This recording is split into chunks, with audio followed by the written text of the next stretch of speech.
Good morning बच्चों। आज हम लोग शिवानी द्वारा लिखी गई कहानी सती का अध्ययन करेंगे।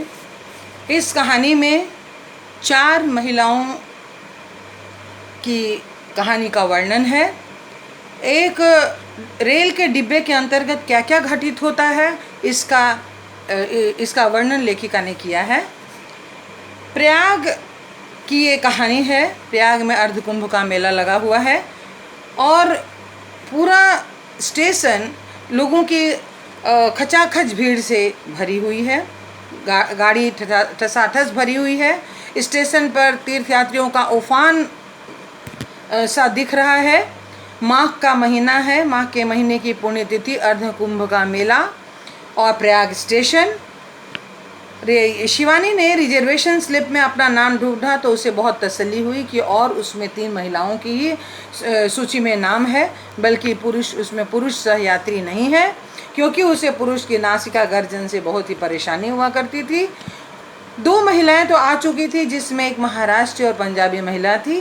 तीसरी महिला स्वयं शिवानी थी और चौथी महिला अब तक नहीं आई थी।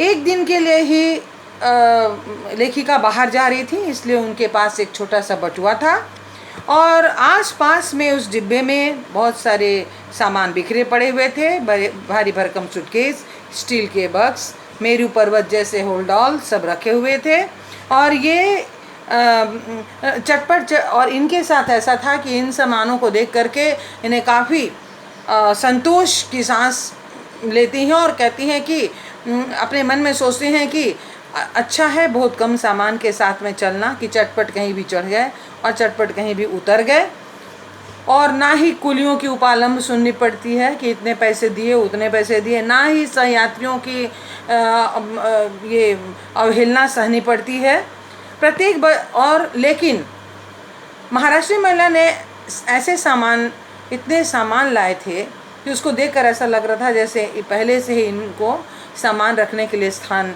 बना हुआ है। इनके साथ में पंजाबी महिला के साथ में एक सुराही थी जिसकी की टांग टूटी हुई थी और वो बार बार लुढ़क रही थी, महाराष्ट्री महिला को परेशान कर रही थी। यह देख करके लेखिका को हंसी भी आ रही थी अंदर अंदर, और वो सोच रही थी कि इसके लिए वो थोड़ा उनको सहायता कर सकती थी, लेकिन उसे ये गुस्सा आ रहा था कि काठ व इसमें लिखा हुआ है कि काठ की गाड़ी, काठ की सवारी, पर इस सुराही को ले आने का कोई मतलब समझ में नहीं आता है। काठ की सवारी कहा गया है रेलगाड़ी को, ठीक है। उसके बाद में ये इन्होंने लिखा है कि पंजाबी महिला किसी मीटिंग में भाग लेने जा रही थी।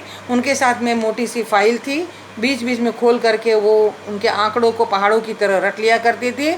उसके बाद फिर उसे बंद करती थी और उपन्यास पढ़ने लगती थी। सलवार कमीज़ दुपट्टा सब कुछ उनका खद्दर का था और इसीलिए उस रुमाल से वो अपने नाक को साफ करती थी, जिससे कि उनका नाक लाल हो जाता था। ठुड्डी पर एक बड़ी सी तिल थी, उससे लंबे बाल लटक रहे थे जिन्हें वो अंगुली से लपेटती छल्ले जैसा घुमा रही थी। प्रौढ़ा युवती थी वो, विधवा थी, क्योंकि उनके चेहरे पर एक रीतापन था, खालीपन था।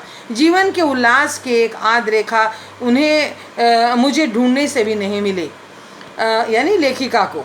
जासूसी पुस्तक को थामने वाले उसके हाथों की बनावट मर्दानगी लग रही थी। उनके हाथ जो है वो किसी बच्चे को लोरी नहीं सुना सकते थे और ना ही कि अपने पति के बटन में कमीज में बटन टाँग सकते थे, और ना उनकी हस्त रेखाओं को उनकी कर्म रेखाएं धूल कालिक की दरारों से मलिन सी दिखती थी।